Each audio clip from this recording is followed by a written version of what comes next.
नमस्कार, तुम्हा सगळ्यांचं होम कुक्समध्ये स्वागत आहे. आणि आज आपण होम कुक्समध्ये बनवतो आहे दम बिर्याणी. अगदी साधी, सोपी आणि झटपट होणारी चिकनची दम बिर्याणी बनवतो आहे. आणि त्याचसोबत इथे आपण एकदम ताजा ताजा गरम मसाला बनवणार आहे. आणि इथे तुम्ही पाहू शकता एकदम मोकळा मोकळा तांदूळ झालेला आहे आणि त्याचसोबत मऊसूत झालेला आहे. चिकन पण एकदम रसरशीत झालेला आहे. तुम्ही पहिल्यांदा जरी बिर्याणी बनवत असाल तरी नक्की तुमचा प्रयत्न सक्सेसफुल होऊ शकतो. त्यामुळे तुम्ही हा व्हिडिओ शेवटपर्यंत नक्की पहा. आणि तुम्हाला जर का मी रेसिपी बनवलेली आहे ती आवडली तर व्हिडिओला लाईक करा, शेअर करा आणि चॅनलवरती नवीन असाल तर आपल्या चॅनलला नक्की सबस्क्राईब करा. चला तर मग आता वेळ न घालवता आपण रेसिपीला सुरुवात करूयात. बिर्याणी बनवण्यासाठी लागणारं साहित्य ते पाहूया. इथे मी 1 किलो कांदा एकदम बारीक स्लाइस करून घेतलेला आहे.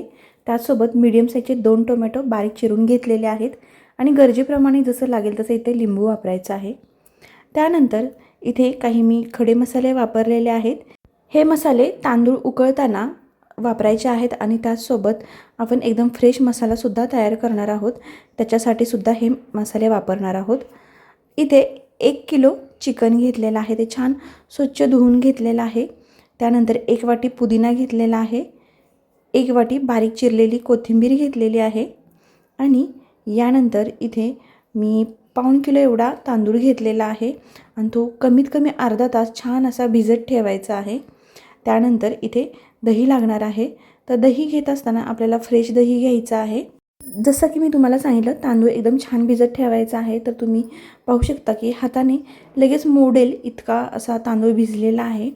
त्यानंतर इथे जे खडे मसाले घेतलेले आहेत त्यामध्ये आहे हिरवी वेलची, मोठी वेलची, जिरे, तमालपत्र, 5 ते 6 लवंगा, 7 ते 8 काळी मिरी, त्यानंतर 2 ते 3 इथे स्टारफूल आहेत. त्यानंतर इथे 2 इंच एवढी दालचिनी घेतलेली आहे. आता जो मसाला घेतलेला आहे तो पूर्ण आपण अर्धा अर्धा करून गरम करून घ्यायचा आहे. तर सुरुवातीला जो लागणार आहे तो मी कढईमध्ये 2 ते 3 मिनिट एकदम मीडियम गॅसवरती छान असा खमंग भाजून घेणार आहे. या ठिकाणी मी फक्त शहाजिरे वापरलेला आहे. यामध्ये तुम्ही अजून अर्ध शहाजिरे आणि अर्ध जे आपण नॉर्मल फोडणीला वापरतो ते जिरं वापरलं तरीसुद्धा चालेल. आता 2 मिनिट मी छान हे गरम केल्यानंतर थंड करायला बाजूला करून ठेवून देते. आणि याच कढईमध्ये तेल घालायचं आहे. तेल इतकं घालायचं आहे की कांदा त्यामध्ये बुडला पाहिजे असं तेल घालायचं आहे. आणि तेल एकदम कडकडीत गरम करायचं आहे. आणि कडकडीत गरम झाल्यानंतर गॅस फ्लेम हा मीडियम टू हाय फ्लेमच्या मध्ये ठेवायचा आहे. आणि त्यानंतर जे कांद्याचे स्लाइस करून घेतलेले होते ते या तेलामध्ये सोडायचे आहेत आणि सतत हलवायचं आहे. आणि त्याचा आपण बिरिस्ता तयार करणार आहोत. तर इथे जोपर्यंत कांदा छान फ्राय होतो आहे तोपर्यंत इथे चिकन मॅरिनेट करून ठेवायचं आहे. तर 1 किलो चिकन छान स्वच्छ धुवून घेतलेलं आहे. आता यामध्ये 2 चमचा मी आलं लसूण पेस्ट घातलेली आहे. त्यानंतर इथे मी 3 चमचा दही घातलेला आहे. तर सुरुवातीला थोडं दही घालायचं आहे आणि नंतर गरज वाटली तर अजून थोडंसं आपण दही ॲड करू शकतो. आणि घेतलेला अर्धा पुदिना मी या चिकनमध्ये घातलेला आहे. त्यानंतर इथे कोथिंबीरसुद्धा अर्धी घालायची आहे. चवीपुरतं मीठ घालायचं आहे. यानंतर घरी बनवलेलं लाल तिखट आपल्या आवडीप्रमाणे कमी जास्त करायचं आहे. जितकं तुम्हाला तिखट खायचं असेल तेवढं तुम्ही इथे तिखट वापरू शकता. मी 2 चमचा इथे लाल तिखट वापरलेला आहे. या ठिकाणी जो मसाला आपण गरम करून थंड करायला ठेवला होता तो छान मिक्सरमधून बारीक करून घेतलेला आहे. आणि मी सगळा या ठिकाणी वापरलेला आहे. तर जवळजवळ 3 चमचा इतका गरम मसाला तयार झाला होता तो मी सगळा वापरलेला आहे. या ठिकाणी अधूनमधून कांदासुद्धा लक्ष ठेवायचा आहे. आणि छान हलवत हलवत आपण याला फ्राय करायचं आहे. अजिबात करपू द्यायचा नाही. मस्त गोल्डन ब्राऊन असा याला रंग आला पाहिजे. त्यासाठी गॅस हा मिडियमच ठेवायचा. आता यानंतर यामध्ये बिर्याणी मसाला वापरतो आहे. तर मी 2 चमचा बिर्याणी मसाला वापरलेला आहे. इथे एवढे सगळे सुके मसाले घातल्यानंतर जो बिरिस्ता तयार करायला ठेवलेला होता तो काढून यामध्ये घालायचा आहे. तर अशा प्रकारे मी 2 बॅच काढून चिकनमध्ये बिरिस्ता वापरलेला आहे. यामुळे बिर्याणीला चव पण येते, छान ग्रेव्ही पण तयार होते आणि त्याचा रंग पण एकदम छान येतो. लक्षात मात्र एक ठेवायचं आहे की बिरिस्ता जो आहे एकदम असा ब्राऊन दिसायला हवा, काळपट करायचा नाही, जास्त तळायचा नाही. आता हे तयार झालेलं मिश्रण एकजीव करायचं आहे. आता यामध्ये तुम्ही अर्धा चमचा इथे हळदसुद्धा टाकू शकता, जी माझ्याकडून दाखवायची राहिली.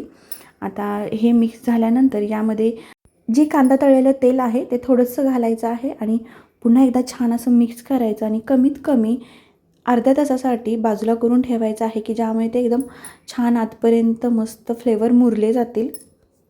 यानंतर 1 किलो तांदूळ छान खळखळून उकळी येऊन पाण्यामध्ये छान शिजतील एवढं मोठं पातेलं घ्यायचं आहे. त्यामध्ये भरपूर पाणी ठेवायचं आहे आणि छान खळखळून उकळी यायला गॅसवर बाजूला ठेवून द्यायचं आहे. यानंतर ज्या पातेल्यामध्ये आपण बिर्याणी शिजवणार आहे ते पातेलं ठेवायचं, ते गरम करायचं आणि जो कांदा तळलेलं तेल आहे ते तुम्ही इथे वापरू शकता. ते सगळं मी इथे घातलेलं आहे आणि पातेलं गरम करायचं आहे. आणि यानंतर यामध्ये घालणार आहोत तूप. तर साधारण मी इथे 2 ते 3 चमचा इतकं तूप वापरलेलं आहे. तुम्ही सगळी बिर्याणी तुपातसुद्धा करू शकता, पण कांद्याचा जो फ्लेवर आहे तो एकदम छान येतो, त्यामुळे जे कांदा तळलेलं तेल असतं ते सुद्धा मी इथे वापरते. आणि 2 चमचा इथे तूप वापरल्यानंतर जो उरलेला कांदा आहे तो सगळा या पातेल्यात घालायचा आहे आणि एकदम ब्राऊन होईपर्यंत भाजून घ्यायचा आहे. साधारण एक 7 ते 8 मिनिट जातात कांदा छान ब्राऊन होण्यासाठी. कांदा पटकन शिजावा म्हणून मी थोडंसं मीठ घातलेलं आहे. मीठ घालत असतानासुद्धा अंदाज घेत मीठ घालायचं आहे, कारण मीठ आपण सतत वेगवेगळ्या ठिकाणी इथे वापरलेलं आहे, तर ती जास्त खारट व्हायला नको म्हणून एकदम अंदाजाने इथे मीठ वापरायचं आहे. आणि एक 7 ते 8 मिनिटानंतर इथे छान कांदा ब्राऊन झालेला आहे. कांदा ब्राऊन झाला की यामध्ये टोमॅटो घालायचा आणि तोसुद्धा मिक्स करायचा. तोपर्यंत इकडे पाणी गरम झालेलं आहे, तर यामध्ये जे खडा मसाला आपण उरवून ठेवला होता तो सगळा यामध्ये घालायचा आहे आणि चांगली अशी उकळी येऊ द्यायची आहे. छान खळखळून असं शिजवून घ्यायचं आहे. यानंतर या पाण्यामध्ये अर्धा लिंबाचा रस घालायचा आहे आणि भरपूर असं मीठ घालायचं आहे. मीठ इतपत घालायचं आहे की पाणी एकदम खारट लागलं पाहिजे. आता हे सगळं घातल्यानंतर पुन्हा एकदा या पाण्याला एकदम छान खळखळून उकळी येऊ द्यायची आणि मसाल्यांचे सगळे फ्लेवर या पाण्यामध्ये उतरले पाहिजेत. तोपर्यंत इकडे कांदा छान मऊ झालेला आहे आणि इथे पाहू शकता की लेअरिंगसाठी जो आपण बिरिस्ता उरवून ठेवलेला आहे तो एकदम छान ब्राऊन रंगावरती एकसारखा तळलेला आहे आणि छान सुट्टा झालेला आहे. तर असाच आपल्याला बिरिस्ता लागणार आहे. यानंतर कमीत कमी अर्धा तास मॅरिनेट झालेलं चिकन या शिजवलेल्या कांद्यामध्ये घालून घ्यायचं आहे. चिकन कांदा एकसारखा हलवून एकजीव करायचा आहे आणि यावरती घट्ट झाकण ठेवायचं आहे आणि मीडियम टू हाय फ्लेमच्या मध्ये गॅस लावून छान असं वाफ बसू द्यायचे आहे. आता यानंतर इथे तांदूळ शिजायला घालायचा आहे. तर नकानी अलगद तुटतोय असा तांदूळ भिजला पाहिजे. कमीत कमी अर्धा तास तांदूळ भिजलेला आहे. यापेक्षा जास्त तांदूळ भिजला तरीसुद्धा चालेल. आणि जसं की मी तुम्हाला सांगितलं इथे छान उकळी येऊ द्यायची आहे, मसाले छान शिजू द्यायचे आहेत, सगळा फ्लेवर या पाण्यामध्ये उतरला पाहिजे. आता यामध्ये 1 चमचा तूप किंवा तेल घालू शकता, त्यामुळे तांदूळ आणखीन छान मऊसूत होतात. आता या पाण्यामध्ये जे भिजलेले तांदूळ आहेत ते छान नितळून घ्यायचे आहेत आणि यामध्ये घालायचे आहेत. लक्षात ठेवा की तांदूळ जेव्हा आपण पाण्यामध्ये घालतो तर पूर्णपणे नितळून घ्यायचे आहेत. थंड पाणी यामध्ये जाऊ द्यायचं नाही, कारण उकळी ही एकदम पटकन आली पाहिजे, जास्त वेळ जाऊ द्यायचा नाही. गॅस फ्लेम हा हाय ठेवायचा आहे. तांदूळ घातल्यानंतर कमीत कमी 5 ते 6 मिनिटांमध्ये तांदूळ छान फुलला पाहिजे, याची काळजी घ्यायची. या ठिकाणी सगळे तांदूळ मी या पाण्यामध्ये घालून घेतलेले आहेत. इथे पाहू शकता एक 5 मिनिटानंतर झाकण काढून बघायचं आहे तर छान चिकनला तेल सुटलेलं आहे. आता हे तळापासून छान हलवून घ्यायचं आहे. खाली चिकन लागलं नाही पाहिजे याची काळजी घ्यायची. व्यवस्थित हलवायचं, पुन्हा एकदा झाकण ठेवायची आणि छान वाफ बसू द्यायची. आता ही प्रोसेस साधारण चिकन शिजेपर्यंत करायचं आहे. कमीत कमी 3 ते 4 वेळा करायला लागते.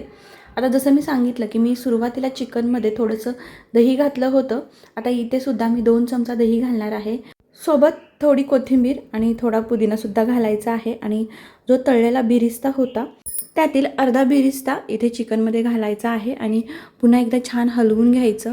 असं केल्यामुळे छान ग्रेव्ही येते आणि छान पुदिना कोथिंबीरचा फ्लेवरसुद्धा चिकनमध्ये उतरतो आणि बिर्याणी आणखीन छान चविष्ट लागते. आता हे छान हलवून झाल्यानंतर झाकण ठेवायचं आणि एकसारखं शिजवून घ्यायचं. साधारण 3 ते 4 मिनिटाला झाकण काढून हलवून घ्यायचं आहे. आता इकडे चिकन तयार होतं आहे, तोपर्यंत इथे तांदूळ तयार झालेला आहे का तो पाहूयात. आणि इथे लक्षात ठेवायचं आहे तांदूळ शिजायला घातल्यानंतर सारखा हलवायचा नाही, नाहीतर तांदूळ तुटण्याची जास्त शक्यता असते. अगदीच थोडासा अलगद हाताने थोडासा हलवायचा आहे. आता इथे चेक करायचं आहे तांदूळ आपल्याला 90% शिजलेला हवा आहे. थोडीशी कणी आतमध्ये लागली पाहिजे, जास्त गरगरीत किंवा जास्त कच्चा ठेवायचा नाही. आता हा तयार झालेला तांदूळ छान एका जाळीवरती काढून घ्यायचा की ज्यामुळे यातील जे पाणी जास्तीचं असतं ते सगळं निघून जाईल आणि तांदूळ मस्त मोकळा होईल. यावेळी तांदळामध्ये जे खडे मसाले घातलेले आहे ते तुम्ही बाजूला करू शकता. इथे छान तांदूळ तयार झालेला आहे आणि चिकन पण मस्त शिजलेलं आहे. शिजलेलं चिकन पुन्हा तळापासून छान हलवून घ्यायचं आहे आणि इथे जर का या ठिकाणी तुम्ही डबल लेअर करणार असाल तर थोडंसं चिकन बाजूला करून घ्यायचं आहे आणि जर का एकाच बेसवरती करणार असाल तर छान चिकन पसरवून घ्यायचं आणि लेअरिंग करायला घ्यायचे आहे. तर इथे लेअरिंग करतोय तर त्यासाठी गॅस एकदम मीडियम ठेवायचा आहे आणि नंतर यावरती लेअर करायचे आहेत. सुरुवातीला थोडासा पुदिना घालायचा आहे, त्यानंतर थोडी कोथिंबीर घालायची आहे आणि कोथिंबीर घातल्यानंतर इथे बिरिस्तासुद्धा वापरायचा आहे. छान एकसारखं पसरवून घ्यायचं आणि या तयार झालेल्या लेअरवरती शिजलेला राईस आहे तो सगळा पसरवायचा आहे. एकसारखा पसरवायचा. पुन्हा ह्या राईसवरती थोडा पुदिना, थोडं कोथिंबीर, नंतर बिरिस्ता घालायचा आहे आणि वरून थोडीशी तुपाची धारसुद्धा लावायची आहे आणि आवडत असेल तर तुम्ही कोळशाचा स्मोकसुद्धा देऊ शकता, त्यामुळे बिर्याणी अजून छान चविष्ट लागते. आता या तयार झालेल्या बिर्याणीवरती एकदम घट्ट असं झाकण ठेवायचं आहे आणि पातेल्यातून वाफ अजिबात बाहेर जाऊ द्यायची नाही की ज्यामुळे छान असं बिर्याणीला दम बसेल आणि एकदम मौसूद बिर्याणी तयार होईल. तर मंडळी या ठिकाणी जेव्हा बिर्याणी दम लावायला ठेवली होती तेव्हा मी मीडियम गॅसवरती पातेलं असंच मोकळं ठेवलं होतं. साधारण 5 मिनिट ठेवलं. त्यानंतर त्याखाली तवा ठेवून एकदम हाय गॅसवरती एक 5 मिनिट पुन्हा बिर्याणीला दम बसू दिला आणि मीडियम गॅसवरती पुन्हा 5 मिनिट दम बसू दिला आणि त्यानंतर साधारण एक 10 मिनिटानंतर बिर्याणी खोललेली आहे. असं आपण एकूण 15 ते 20 मिनिट एकसारखा दम दिलेला आहे आणि इथे छान अशी बिर्याणी तयार झालेली आहे. तुम्ही ते पाहू शकता की राईस एकदम छान मौसूद शिजलेला आहे आणि वाफ बसल्यामुळे प्रत्येक तांदूळ असा छान उभा राहिलेला आहे. तर मंडळी इथे झटपट अशी दम बिर्याणी आपली तयार झालेली आहे. तुम्हाला ही रेसिपी कशी वाटली हे मला कमेंट बॉक्समध्ये सांगायला विसरू नका. आवडल्यास लाईक करा, त्याचसोबत रेसिपी शेअर करायला विसरू नका आणि जर का चॅनलवरती नवीन असाल तर आपल्या होम कुक्सला नक्की सबस्क्राईब करा आणि शेजारील बेल आयकॉनचं बटन दाबायला विसरू नका, त्यामुळे मी एक्झॅक्ट कधी व्हिडिओ अपलोड करते हे तुमच्या लक्षात येईल. चला तर मग आता भेटूया अशाच आणखीन एक नवीन रेसिपीमध्ये. तोपर्यंत बाय.